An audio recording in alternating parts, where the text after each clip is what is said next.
Assalamualaikum Sadulur, selamat datang di video perdana saya. Jadi hari ini kita akan ngebahas the one and only gubernur paling viral, asik, yaitu KDM alias Kang Deddy Maung atau Kang Deddy Mulyadi. Gubernur Aing ya, mantap pokoknya Kang Deddy. Jadi kia dulur, eh, Pak Deddy itu kemarin di berita dia baru saja mendapatkan kritik lagi dari anggota DPR dan Ibu Retno soal pendidikan Wamil. Ya, kita lihat di videonya ya pertama dari Bapak anggota DPR yang terhormat. Kita play. Pak Ferdi, mohon di-unmute dulu. Kalau kami dari DPR RI kan artinya di sini mengacu pada peraturan perundang-undangan.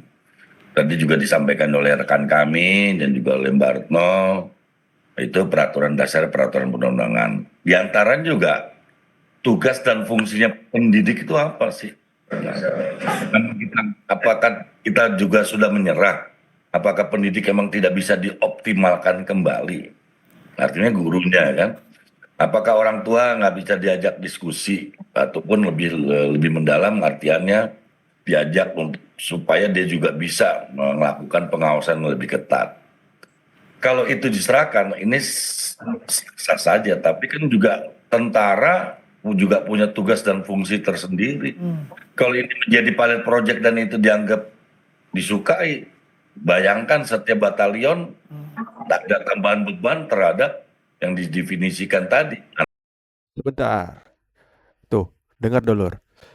Jadi katanya nih, kata si Bapak yang terhormat ini, Bapak DPR ini, katanya kalau kegiatan ini diminati, nanti itu bayangin katanya tiap batalion itu bakal penuh katanya gitu. Nanti bakal kesulitan TNI-nya. Sebentar Pak, TNI-nya udah siap kemarin Pak. Bapaknya gak lihat berita ini. TNI-nya udah siap, orang tua udah oke, pemerintah udah siap. Terus apa yang dipermasalahin? Si bapak ini agak linglung kayaknya ini. Orang TNI-nya sendiri yang bilang siap kok. Lanjut. Anak-anak. Nah terus nanti tentara dalam konteks ini bagaimana? Artinya nanti sebagai tentaranya tidak fungsi sebagai tentara lagi nanti. Dia hanya mendidik anak-anak nakal kan gitu kan. Itu yang juga harus di-clearkan. Ya itu sorry ya dipotong-potong dikit. Si bapak ini juga ada agak aneh juga sih. Jadi kan nggak mungkin juga ini nanti ada anak-anak nakal 50 orang contohnya itu. Terusan nanti semua tentara yang ada di batalion itu ngajarin anak ini semua kan nggak mungkin juga. Pasti dibagi-bagi. Ya yang bertugas sebagai tentara ya tetap bertugas sebagai tentara. Ya anak yang latihannya dididik nanti digantian. Lagian kan Kang Deddy udah ngomong kalau yang ngajarin tetap guru dari sekolah.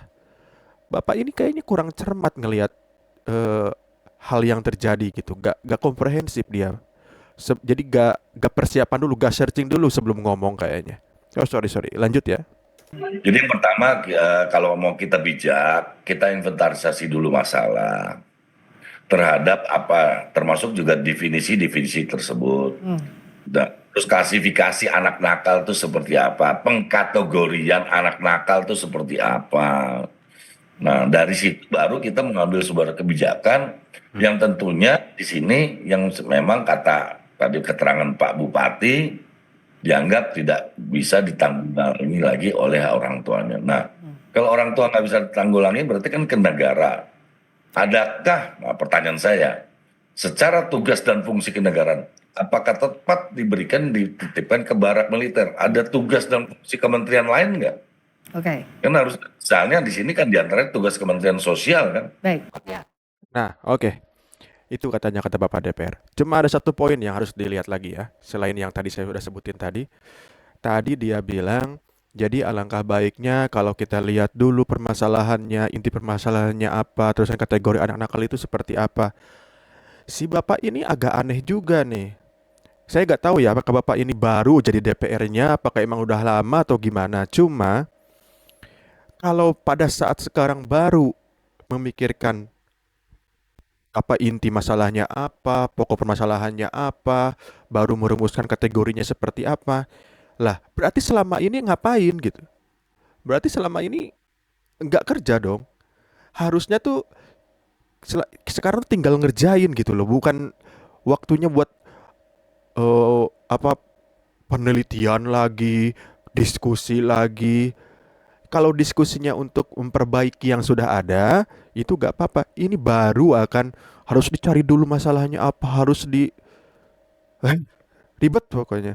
Kita itu udah merdeka dari tahun 45, pendidikan itu sudah ada. Sampai sekarang baru anak-anak tuh pasti udah ada dari zaman dulu. Cuma kan sekarang udah diberikan kepada guru gitu, udah pakai pendidikan katanya yang eh, tanpa campur tangan TNI katanya gitu-gitu. Tapi sekarang masalahnya udah ada dari zaman dulu, sekarang baru mau harus dicari masalahnya apa, harus dikategorikan kategori nakal itu apa. Lah, selama ini ngapain?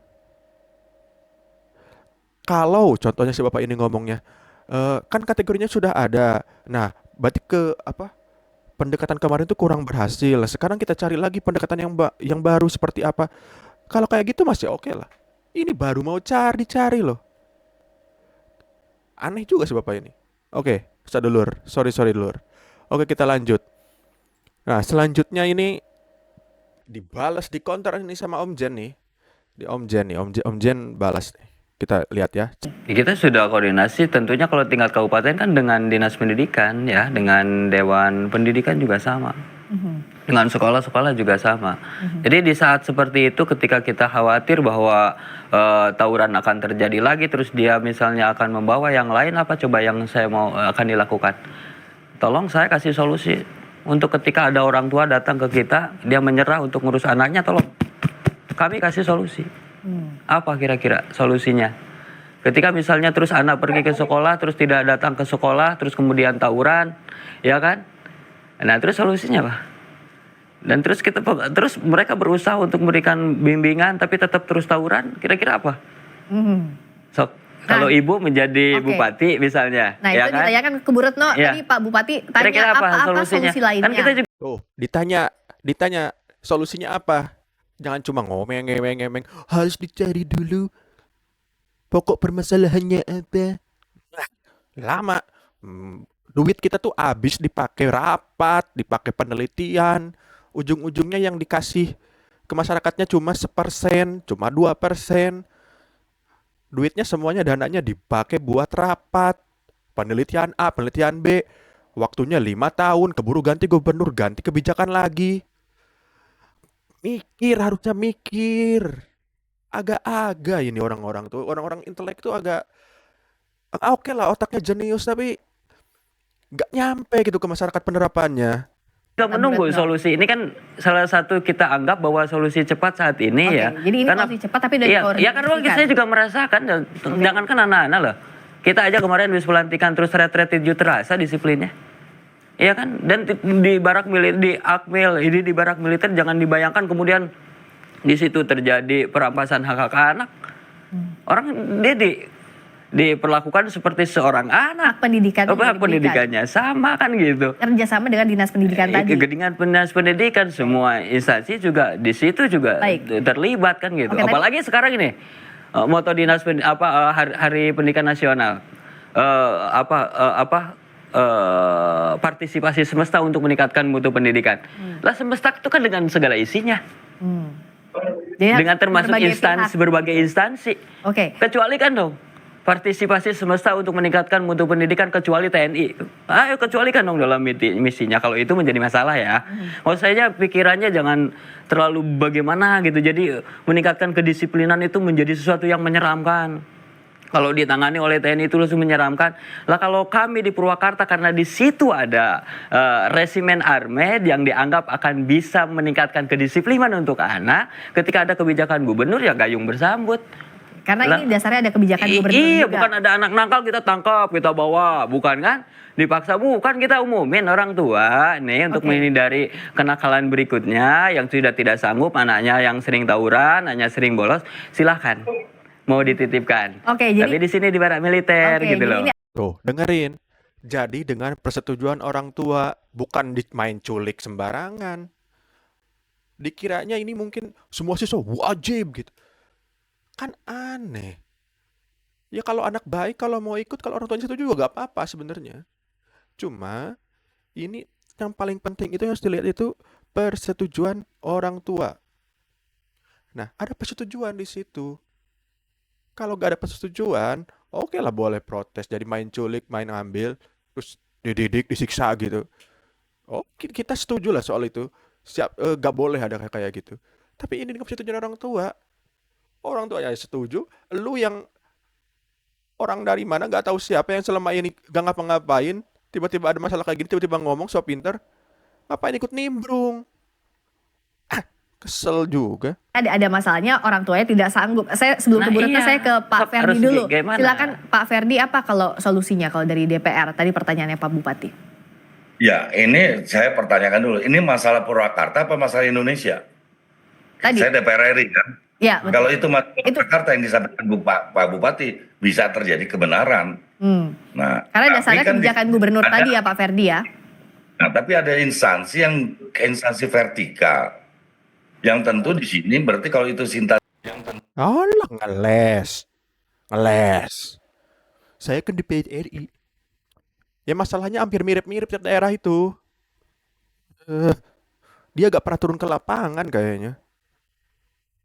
Makan duit rakyat, makan duit gaji buta doang kayaknya. instansi vertikal yaitu TNI, ya tentu ada secara resmi koordinasi harus ada dengan pihak TNI. Secara resmi, karena ini organisasi vertikal. Yang disampaikan Pak Bupati betul, nggak salah. Tapi dinas terkait itu instansi yang ada di lingkungan pemerintah daerah Kabupaten Purwakarta, bukan yang ada secara garis vertikalnya instansinya. Nah, yang pertanyaan kami, ya silakan kalau itu urusan yang tahu persis masalah di situ, karena Bupati Purwakarta. Yang saya khawatirkan ini kan tidak bisa disamaratakan seluruh Indonesia. Makanya tadi saya tegaskan, ini tidak bisa. Berarti Bapak belum melakukan penelitian secara komprehensif. Masalah di Indonesia tuh pendidikannya anak-anak nakalnya sama apa enggak. Bapak sekali lagi, Bapak kerjanya ngapain selama ini? Tidur kah? Ngopi kah? Atau cuma cuap-cuap doang? Teori, pendidikan itu harus pakai A, B, C, D. Bapak, itu anak-anak yang jadi korban pembacokan. Bapak gak kasihan? Tega Bapak?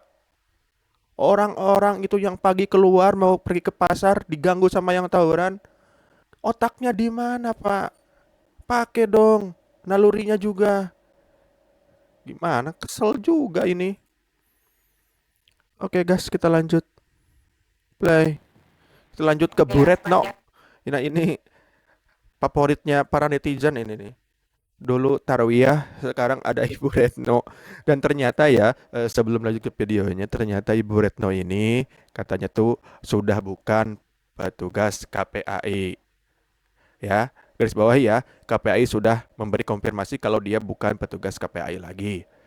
Jadi, jangan disangkut-pautkan sama KPAI katanya. Oke? Ya, meskipun KPAI kerjanya nggak tahu juga nggak tahu, ya udah kita lanjut aja lah. Jadi jangan disangkut-pautkan ini guys ya. Oke, kita lanjut. Menangani kasus-kasus anak yang bermasalah, misalnya tanda petik, sebenarnya si para psikolog itu pun akan meminta orang tuanya terlibat. Jadi karena ini kesalahan anak biasanya nggak berdiri sendiri, jadi memang ada keterlibatan. Jadi orang tuanya ikut di assessment dan ikut juga mendapatkan terapi psikologi untuk berubah. Oke, jadi orang Jadi tua nggak juga cuma diajak si untuk anak. Iya, jadi ini yang disebut ketahanan keluarga. Jadi yang harusnya dibangun sebenarnya adalah ketahanan keluarga. Jadi misalnya di Jawa Barat, kan ada Dinas Pemberdayaan Perempuan dan Perlindungan Anak, ada Dinas Sosial, sebagaimana diamanatkan Permendikbudristek 46 ya soal kekerasan di satu pendidikan. Lalu juga ada tugas-tugas yang diemban pada Dinas Pemberdayaan Perempuan dan Perlindungan Anak maupun oleh Dinas Sosial. Nah, di sini harusnya dievaluasi. Kalau mereka selama ini gagal, ada apa? Anggarannya kurang, ahlinya kurang, Kak. Misalnya psikolognya terbatas, penyuluhan yang harus dilayani banyak. Ini yang harusnya sebenarnya dievaluasi dulu. Jadi kayak dokter, kita diagnosa dulu gitu, apa permasalahannya. Jadi tidak per individu, tapi lebih kepada sistem. apa yang sudah dilakukan oleh pemerintah daerah. Ini harusnya evaluasi dulu. Lalu yang kedua, saya sepakat dengan Pak Ferdi, sebenarnya tugas dan fungsinya milik tentara itu apa? Ya, lalu kemudian di dalam Undang-Undang Sidiknas saya dapat tugas pendidikan kan hanya Kemenak dan Kemendikbud gitu kan, Kementerian Pendidikan yang disebut. Nah, tapi kan tidak ada TNI dalam hal ini gitu. Lalu bagaimana kurikulumnya? Dan satu lagi, ini menurut saya tidak ada kemudian dengan stakeholder pendidikan termasuk Kemendikbud. Jadi yang misalnya gini, anaknya mau 6 bulan sampai setahun. Bagaimana? Kemudian status Dapodiknya udah lapor belum? Lalu gimana kalau kemudian mereka misalnya pembelajarannya tadi datang efektif enggak? Bagaimana sebenarnya pemenuhan hak-hak mereka gitu ya kemudian atas pendidikan? Karena anak-anak berhadapan dengan hukum sekalipun dan kemudian dihukum sekalipun oleh pengadilan, mereka hak atas pendidikan tetap dipenuhi dan ada tatap muka, ada proses itu dan tidak melulu pendisiplinan secara militer ya Mbak ya. Oke, tadi hak pendidikan. Nah, dengerin tuh guys. Si Ibu Tarwiyah Jilid 2 ini emang agak ngeselin. Jadi, udah panjang lebar pokoknya. Katanya, jadi harus dievaluasi itu katanya sistemnya dulu. Nah, orang pintar tuh selalu kebelut di sistem gitu. Sistem. Oke, emang ada ikut andilnya sistem itu. Cuma, gini loh, pertanyaannya gini. Ibu Tarwiyah Jilid 2, sorry, Ibu Retno ini kan pernah menjabat sebagai komisioner atau apa gitu. Pokoknya pernah bertugas di KPAI. Lama lagi, nggak cuma 2 bulan loh, bertahun-tahun. Nah, beliau ketika menjabat di KPAI, ketika bertugas di KPAI, sudahkah beliau melakukan evaluasi? Adakah datanya apakah pendidikan kita berhasil, tidak berhasil? Apakah anak nakalnya sekian? Dari anak nakal berubah jadi anak baik sekian? Beliau ada gak datanya? Kita balik tanya. Beliau kan karena pernah bekerja di KPAI gitu loh. Kan harusnya dia punya data. Kalau memang sistem, dia itu bagian dari sistem dulu. Pernah jadi bagian dari sistem. Kenapa gak dikasih contohnya sama beliau? Bukan hanya menyalahkan sekarang harus dicari sistemnya. Sekarang harus dievaluasi sistemnya. Oke, kita gak ada masalah. Mau dievaluasi sistemnya bagus. Emang harus. Cuma masalahnya, selama ini kembali lagi, dia kerjanya ngapain? Ngapain coba? Kan aneh, pertanyaannya kan begitu. Kalau baru sekarang harus ditanyakan evaluasi ini A, B, C, D. Lagi pula begini loh. Memang ada gitu.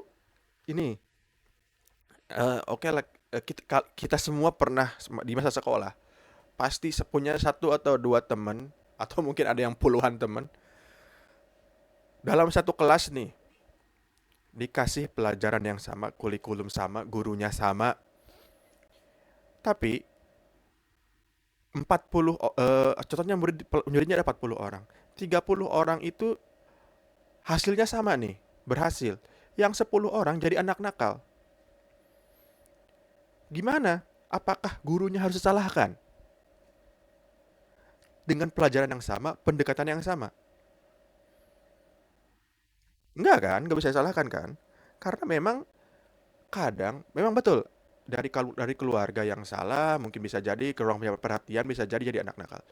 Cuma memang kadang di rumahnya diperhatikan, di sekolah diberlakukan sama dengan yang lain. Ada namanya watak gitu tuh. Harusnya dia itu sebagai orang yang telah berpengalaman di KPI harusnya lebih paham.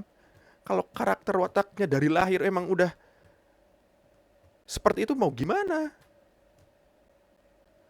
Makanya harus didisiplinkan. Begitu, kalau gue setuju segitu sih. Cuma ya gak tahu juga sih Lur. Ya mungkin dari dulu sekalian ada yang berbeda pendapat, ya silahkan nanti di kolom komentar. Dan katanya satu lagi, katanya gak ada kerjasama sama Kadis Dik, katanya gak ada Dinas Pendidikan. Ini buktinya ada nih. Kita lihat nih. Se-urgent apa sih Purwakarta ini?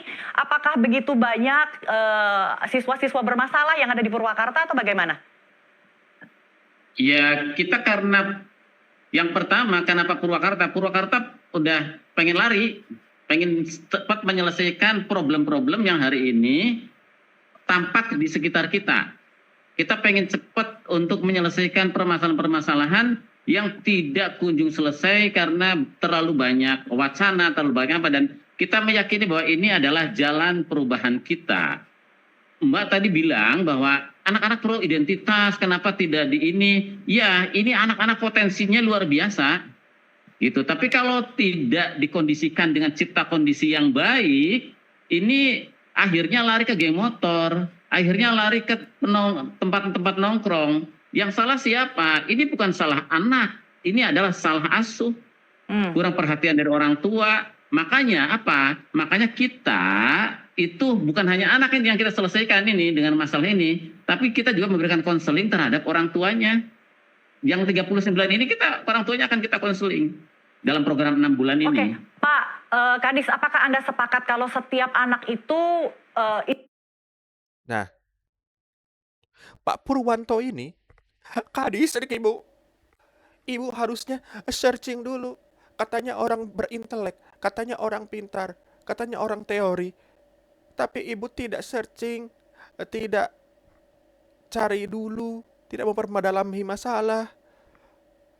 Anda menunjuk ke orang tidak memperdamai masalah, tidak berdiskusi dulu, tidak mencari sumber-sumbernya dulu, sedangkan Anda sendiri tidak mencarinya. Aduh. Ini, Pak Purwanto ini Kadisdik, dan penjelasan beliau udah jelas, udah gamblang, udah bagus. Apalagi yang kurang? Atau emang Anda pengen julid doang, udah pengen nyinyir doang? Saya sih gak tahu kalau seperti itu ya. Ya, dan bisa lebih bijak lah kalau saya. Jangan cuma ngomong tapi kesendirinya gak berlaku. Kan harus gitu. Sebelum ke orang lain, sendiri dulu. Perlakukan sama diri sendiri dulu. Oke guys, tadi kan kita udah dengerin ya pemaparan dari Bapak DPR yang terhormat dan dari Ibu Retno yang terhormat, yang paling pintar, yang paling beradab katanya. Terakhir nih, kita dengar keterangan dari Kang Deddy ya. Oke, play. Untuk mendidik, artinya bahwa tidak mengarah pada tindakan-tindakan kriminal. Dan orang tuanya tidak punya kesanggupan untuk mendidik. Artinya bahwa yang diserahkan itu adalah siswa yang oleh orang tuanya di rumahnya sudah tidak mampu lagi untuk mendidik. Jadi kalau orang tuanya tidak menyerahkan, kita tidak akan menerima. Mekanismenya sudah kan Purwakarta sudah mulai kemarin. Itu kan orang tuanya datang ke dinas pendidikan, kemudian ke bupati, kemudian berkumpul di Kodim, kemarin kan langsung dimasukin ke Barak Setirayuda ya, Resimen 1 Setirayuda Kostrad. Dan mereka sangat happy saya lihat hari ini. Gimana nggak happy? Gizinya cukup, istirahatnya cukup, olahraganya cukup, sistem pembelajaran di sekolahnya cukup. Kan mereka tetap belajar di sekolah. Cuman gurunya aja ngajarnya di sana. Terkait payung hukumnya, Pak? Udah, kan hari ini 2 hari yang lalu saya sudah ada surat edaran ditujuin ke sekolah-sekolah. Nah kemudian kalau bicara payung hukum kan yang menyerahkan orang tuanya dalam bentuk surat keterangan bermaterai. Artinya bahwa pemerintah daerah, kemudian jajaran TNI Polri itu mengelola anak-anak, mendidik anak-anak yang dititipkan oleh orang tuanya. Itu juga sudah payung hukum. Sudah kalau pembiayaannya nanti dari Ya sementara ini saya support, Bupati juga support dari biaya operasional mereka ya. Bupati Purwakarta itu dari biaya operasional dia support. Tetapi mungkin nanti di perubahan anggaran dimasukin dalam sistem. Kan yang penting jalan dulu. Misalnya begini deh, mereka butuh makan, masa kita nggak bisa ngirim makan sih? Pemda provinsi juga bisa ngirim makan tiap hari, nggak ada masalah. Pak Gub, hingga saat ini udah berapa siswa Pak Gub yang kalau kemudian yang di Purwakarta 39. Yang Purwakarta hari ini di sini berapa Pak Kadis? 30 Pak. Di sini 30. Di Kota Bandung ya Pak? Di Kota Bandung 30. Pak, ada rencana buat siswa yang agak gemulai Pak, seperti apa ke depannya? Ya kita satu-satu dulu deh. Ya satu-satu dulu. Memang ada tuh di komentar di media sosial, Pak Gubernur, anak-anak yang gemulai suruh pendidikan militer biar tegap. Ya bisa saja, gitu loh. Yang penting kan ini fokus dulu deh, yang bikin resah karena kriminalnya udah pembunuhan, wah gimana sih? Untuk konsepnya udah dikonsultasikan dengan KPAI. Kita kan pendidikan ada konsep gimana? Kan sekolah sudah punya kurikulumnya masing-masing. Kan ini yang bergerak, yang menyerahkan juga kepala sekolahnya. Mereka kan sudah ada kurikulum, terus problemnya apa sih? Dari sisi aspek pelindungan anak kan nggak ada problem. Saya gini deh, Paskibra dilatihnya sama siapa? TNI. Terus kemudian kita ada sekolah SMA loh, yang di dalamnya sistem pendidikannya dikelola oleh tentara. Sekolah Taruna Nusantara. Kan sistem pendidikannya model militer, semi militer. Jadi bukan hal baru gitu loh, bukan. Kemudian apa sih yang dihasilkan anak-anak Taruna Nusantara? Anak-anak yang sehat, anak-anak yang cerdas, anak-anak visioner. Walaupun sekolah umum juga banyak yang sangat visioner, tetapi proses ketahanan dan kebugaran tubuhnya berbeda. Pak, tadi ada larangan bawa HP dan motor, Pak. Untuk anak Mulai SMP. kapan, Pak? Anak SMP, per hari ini anak SD dan SMP tidak boleh bawa motor dan HP. Untuk anak SMA, itu yang belum cukup umur tidak boleh bawa kendaraan bermotor. Kan itu undang-undang lalu lintas. Selama ini penegakannya tidak bisa berjalan. Kenapa? Ada keraguan tindakan di... Oke, itu. Jadi tadi juga wartawannya agak aneh sih pertanyaannya kalau menurut gue. Jadi katanya mulai kapan pemberlakuan pelarangan anak-anak sekolah memakai kendaraan bermotor? Pertanyaannya salah sih. Karena emang dari dulu juga anak-anak gak boleh bawa motor. Jadi emang gak boleh ya. Jangan, agak aneh memang pertanyaannya. Tapi ya sudahlah. Oke guys. Sekian dulu video kali ini. Terima kasih sudah menonton. Silahkan komen di bawah ini apabila ada pertanyaan atau ada opini-opini yang mungkin tidak sependapat dengan saya atau sependapat dengan saya. Tapi yang jelas kita harus dukung kebijakan yang baik dari Bapak Aing, Bapak kita ya, KDM atau gubernur-gubernur lainnya atau pejabat-pejabat lainnya. Tapi kalau ada yang jelek memang kita harus kritisi. Oke guys, selamat tinggal. Sampurasun. Wassalamualaikum warahmatullahi wabarakatuh.